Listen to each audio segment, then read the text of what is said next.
Blueprint 6, l'intelligence somatique fondamentale. Chapitre 1, je suis l'accordeur conscient de mon instrument corporel. Je suis ici, et je suis dans un corps, je peux sentir le poids subtil de mes mains, la chaleur de ma propre peau, le contact de l'air sur mon visage. Pendant si longtemps, j'ai pu vivre dans ma tête, comme un locataire distant dans un immense palais, n'occupant qu'une seule pièce et ignorant les vastes salles et les couloirs silencieux du reste de la demeure. J'ai pu traiter mon corps comme un véhicule, un outil, une machine dont je ne me souciais que lorsqu'elle tombait en panne. Mais aujourd'hui, je change de perspective. Ce corps n'est pas une machine, c'est un instrument de musique d'une complexité et d'une sensibilité infinie. Un Stradivarius, un grand piano de concert, un instrument capable de jouer les symphonies les plus sublimes de la joie, de la paix et de la vitalité. Et je ne suis pas seulement le musicien, je suis l'accordeur, le luthier, celui dont l'unique et noble tâche est de maintenir cet instrument en parfaite harmonie. Je suis l'accordeur conscient de mon instrument corporel. Cette identité s'installe en moi, non pas comme une tâche, mais comme un privilège. Je peux sentir mes mains devenir celles d'un artisan, sensible, patiente, experte. Je peux sentir mes oreilles, pas seulement celles de ma tête, mais les oreilles de ma peau, de mes cellules, s'ouvrir pour écouter les vibrations les plus subtiles. Mon rôle n'est pas de forcer l'instrument à jouer, c'est de créer les conditions parfaites pour qu'il puisse résonner de sa propre musique magnifique. Même si par le passé j'ai pu ignorer les grincements, les fausses notes, les tensions dans les cordes, je choisis maintenant d'y porter mon attention la plus douce et la plus totale. Chaque sensation, chaque murmure, chaque vibration est une information précieuse sur l'état de mon instrument. Je ne suis plus sourd à sa musique, je suis à son écoute. Et dans cette écoute commence l'art de l'harmonie. Chapitre 2, je réhabite mon corps avec présence et bienveillance. Mon instrument est là, attendant mon attention. Je commence par l'acte le plus simple et le plus fondamental. Je rentre à la maison.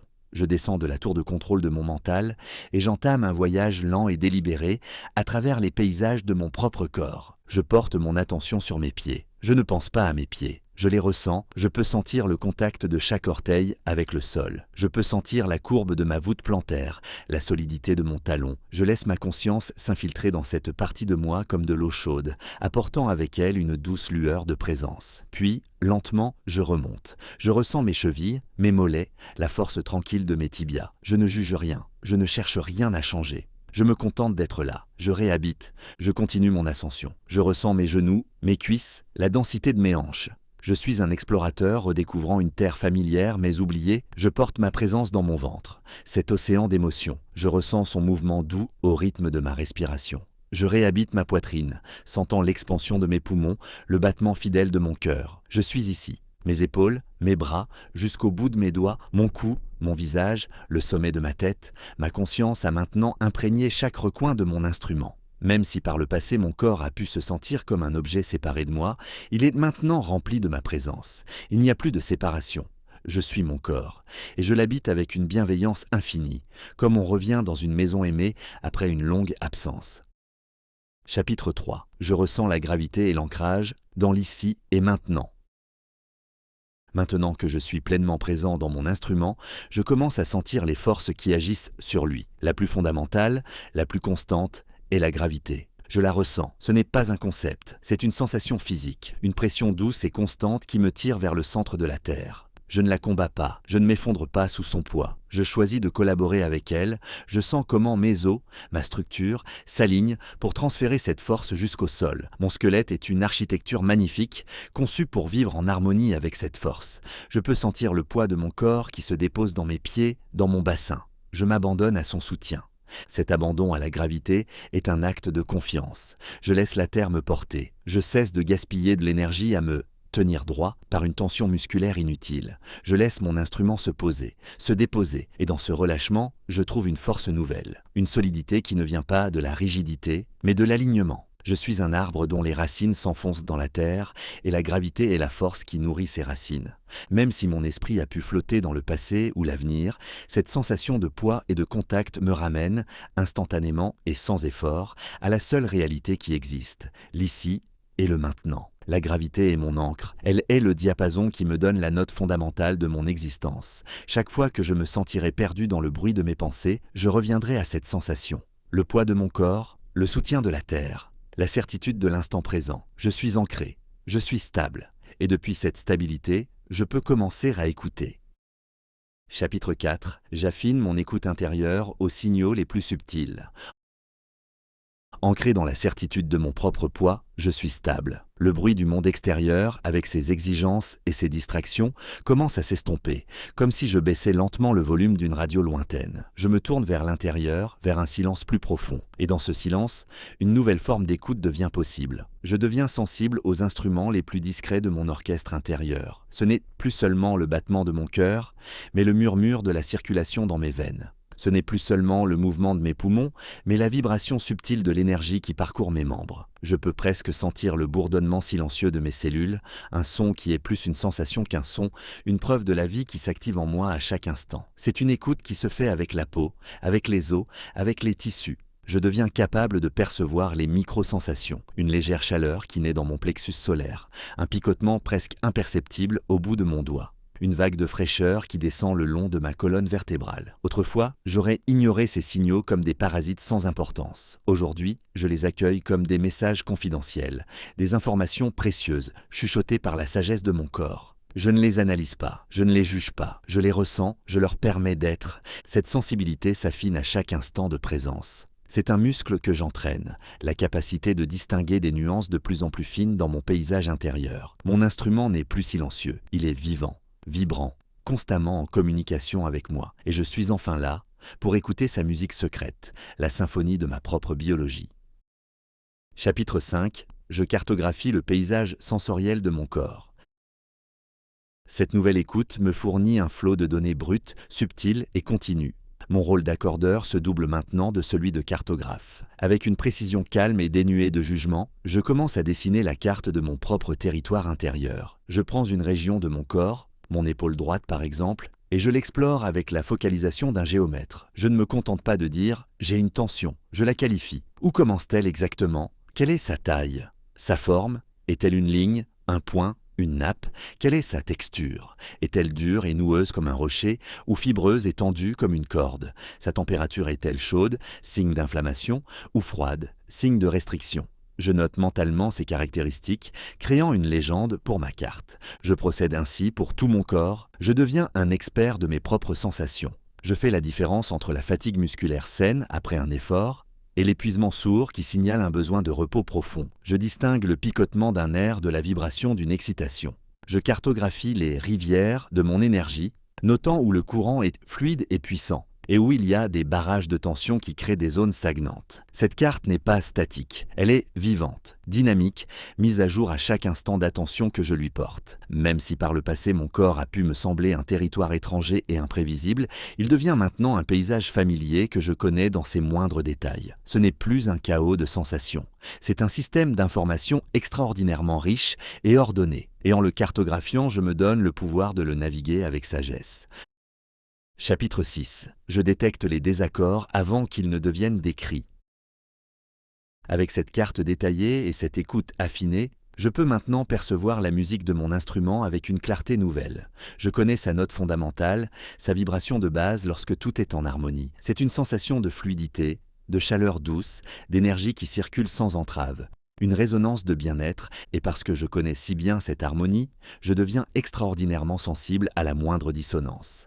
Je la détecte bien avant qu'elle ne devienne une fausse note évidente. C'est un presque rien, un léger flottement dans la vibration de mon estomac, une tension si fine derrière mon œil qu'elle est à peine perceptible, une sensation subtile que l'énergie dans ma poitrine n'est pas aussi claire qu'à l'accoutumée. C'est un désaccord. La corde n'est plus parfaitement juste. Je ressens ce désaccord non pas comme une alarme, mais comme une information exquise. C'est le murmure de mon corps qui me prévient d'un déséquilibre naissant bien avant qu'il ne se manifeste par une douleur, une maladie ou une crise émotionnelle. C'est un message du type « la corde de ton hydratation a besoin d'être ajustée » ou « la tension sur la corde de ton repos augmente légèrement ». Même si par le passé j'ai pu attendre que l'instrument crie pour m'en occuper, je choisis maintenant d'honorer ces chuchotements. Je leur accorde une importance capitale. Dès que je détecte un de ces désaccords subtils, je fais une pause, j'écoute, et je procède à un micro-ajustement. Je bois un verre d'eau, je m'étire doucement, je prends 3 respirations profondes. Je deviens un maître de la maintenance préventive. Je n'attends plus que les cordes cassent. Je maintiens mon instrument dans un état d'harmonie quasi constant, simplement en écoutant et en répondant au plus silencieux de ses murmures. Chapitre 7. Je comprends le langage unique de mes sensations physiques.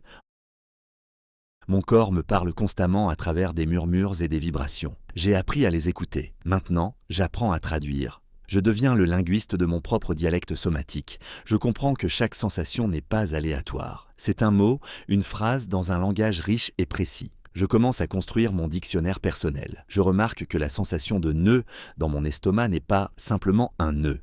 Elle a des nuances. Un nœud serré et froid parle le langage d'une peur face à une menace perçue. Un nœud chaud et lourd parle le langage d'un regret ou d'une tristesse non digérée. Je fais la différence. Je ressens la sensation et je lui associe une signification basée sur le contexte de ma vie. Je deviens un détective de mon propre corps. Je comprends que la tension dans mes épaules a sa propre syntaxe. Une tension haute et rigide qui monte vers le cou parle souvent la langue de la responsabilité écrasante, le sentiment de porter le monde sur ses épaules. Une tension plus large, qui s'étend dans le dos, peut parler le langage d'une colère contenue, d'une frustration qui n'a pas pu s'exprimer. Je ne me contente plus de ressentir, je comprends. La mâchoire serrée devient le mot pour non dit.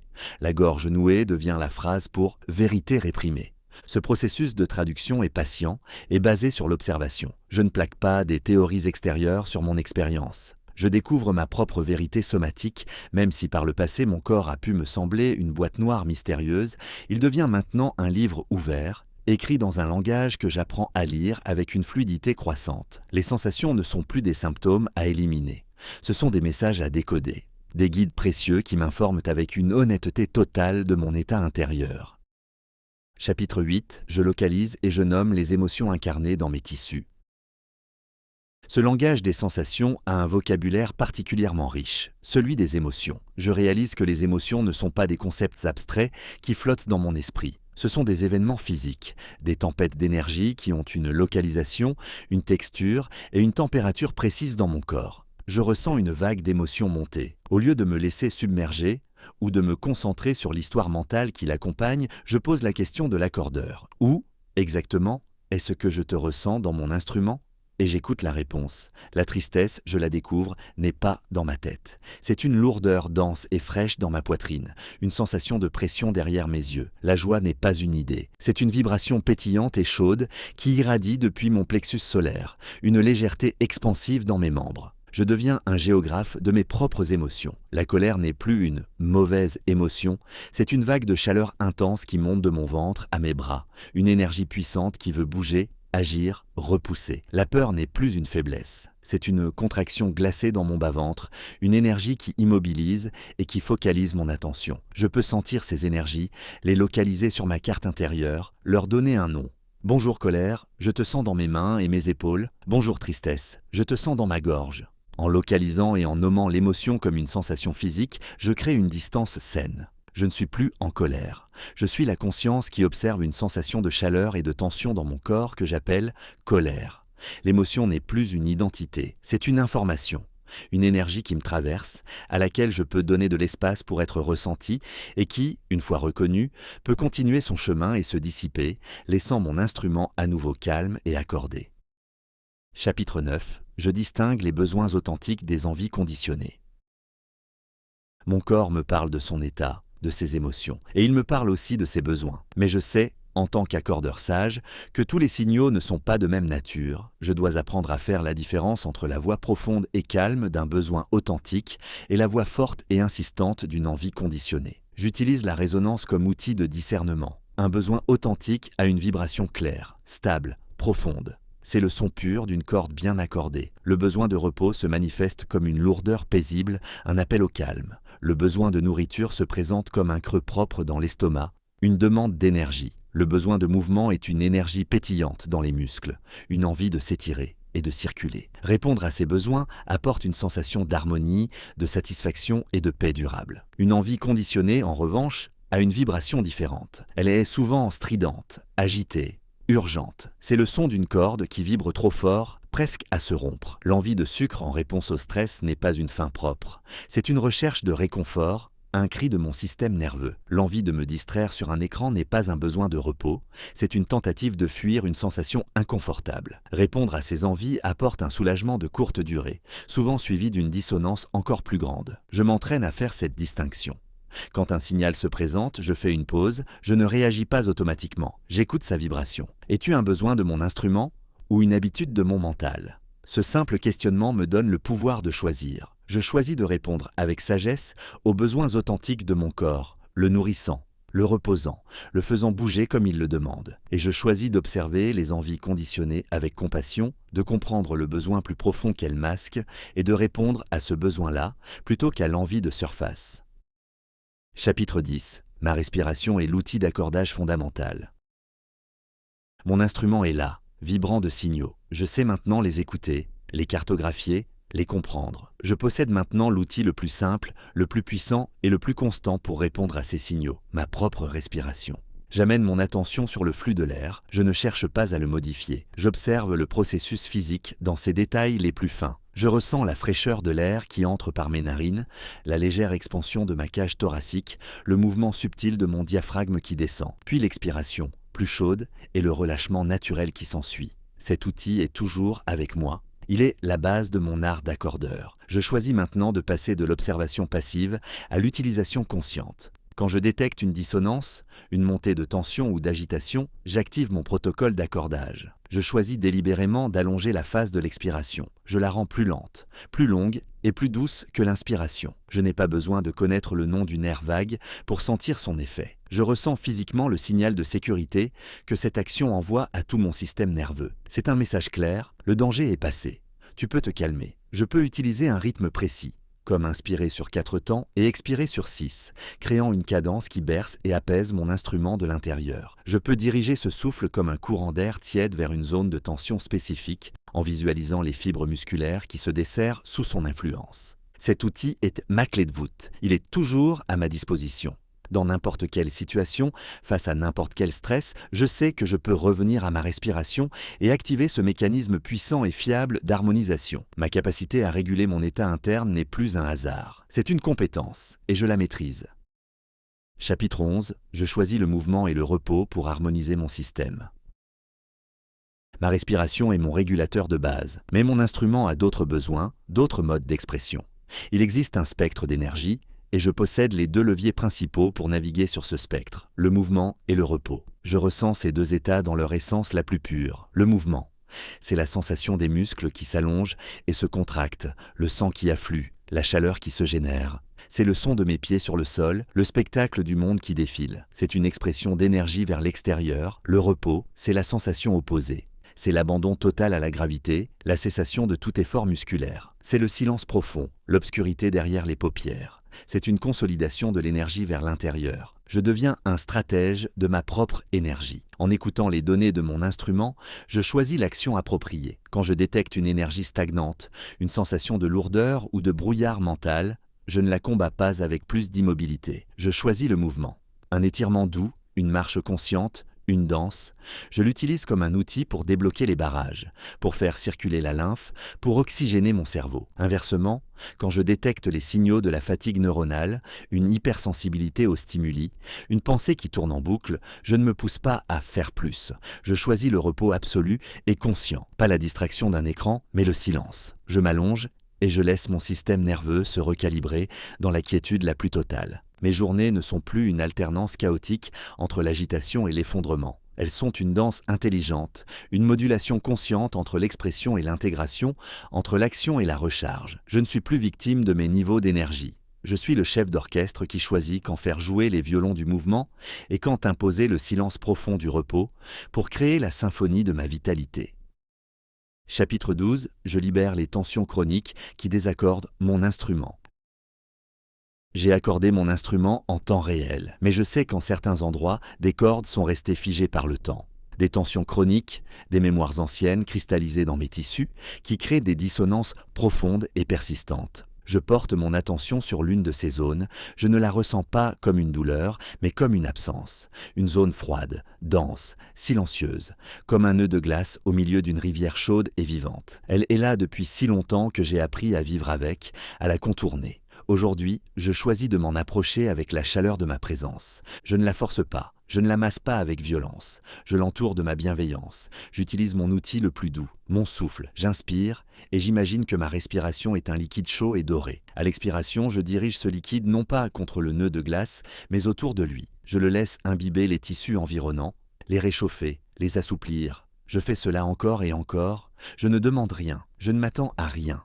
Je suis simplement là, offrant ma chaleur. Même si mon corps s'est accroché à cette tension pour me protéger, je lui donne maintenant la permission de la relâcher en toute sécurité. Et puis, je sens un changement, un frémissement presque imperceptible. Les bords du nœud de glace commencent à fondre. Une sensation de picotement, de l'énergie qui recommence à circuler dans une zone qui était engourdie. Il peut y avoir un écho d'une vieille émotion, une tristesse, une peur, qui remonte à la surface comme une bulle d'air prisonnière de la glace. Je la laisse passer sans m'y attacher. Je continue à respirer. Le processus peut prendre du temps, mais il est inéluctable. La chaleur de ma présence aimante est plus forte que la glace de la vieille blessure. Et l'espace, qui était occupé par la tension, est maintenant rempli de vibrations, de chaleur et de vie. Mon instrument devient plus léger, sa résonance plus profonde. Chapitre 13. Mon corps est ma boussole intuitive la plus fiable. Les cordes de mon instrument sont maintenant accordées, les tensions chroniques se dissolvent. La musique qu'il produit est claire, harmonieuse, vibrante, et je réalise que cette musique n'est pas seulement belle. Elle est intelligente, elle est une source d'information d'une fiabilité absolue. Je me trouve face à une décision, un choix. Autrefois, j'aurais activé la machine analytique de mon mental, pesant sans fin les pour et les contre, créant des listes, me perdant dans des scénarios hypothétiques. Aujourd'hui, j'adopte une approche différente. Je consulte ma boussole. Je présente une option à mon corps, je l'imagine clairement, non pas comme une idée, mais comme une réalité vécue. Que ressens-tu, mon instrument, si je prends ce chemin? Et j'écoute, pas les mots, mais les sensations. Si l'option est alignée avec ma vérité profonde, avec mon bien-être, la réponse de mon corps est immédiate. C'est une sensation d'ouverture, d'expansion, de chaleur dans la poitrine. C'est une résonance, un oui vibrant qui parcourt toutes mes cellules. C'est une sensation de fluidité, d'énergie qui avance. Le son est juste. Je présente ensuite l'autre option. Et maintenant, que ressens-tu? La réponse est tout aussi claire. Si le chemin n'est pas le bon pour moi, mon corps le signale sans équivoque. C'est une sensation de contraction, de fermeture, un léger nœud dans l'estomac, une tension subtile dans ma gorge. C'est une dissonance.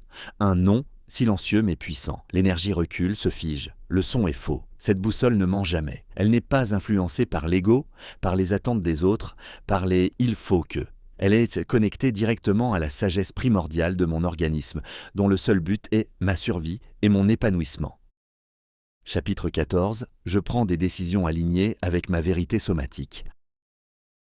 Armé de cette boussole infaillible, le processus de prise de décision se transforme. Il n'est plus une lutte mentale angoissante. Il devient un acte d'alignement. Je me trouve à un carrefour. Je prends le temps de créer un espace de silence. Je m'ancre dans mon corps. Je ressens la gravité. Puis, je teste la première route. Je l'évoque et je ressens la réponse de ma boussole. J'observe la contraction, la dissonance. Je ne la juge pas. Je ne la combats pas. Je l'honore. Merci pour cette information, dis-je à mon corps. Message reçu. Cette route n'est pas la nôtre. Je la lâche. Puis je teste la seconde route. J'évoque l'autre possibilité. Et je ressens la réponse, l'expansion, la chaleur, la résonance, le grand oui, silencieux, et c'est tout. La décision est prise.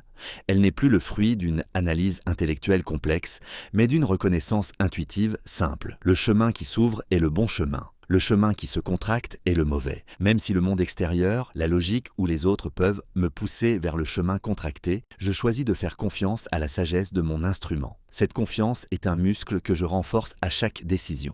Chaque fois que je suis ma vérité somatique et que je vois le résultat positif qui en découle, ma foi dans ma boussole intérieure devient plus inébranlable. Je ne prends plus des décisions rationnelles qui vont à l'encontre de mon être. Je prends des décisions holistiques qui intègrent l'intelligence de mon esprit et la sagesse de mon corps. Je navigue dans ma vie avec une nouvelle assurance, une certitude tranquille, guidée par la vérité qui vibre dans mes propres tissus.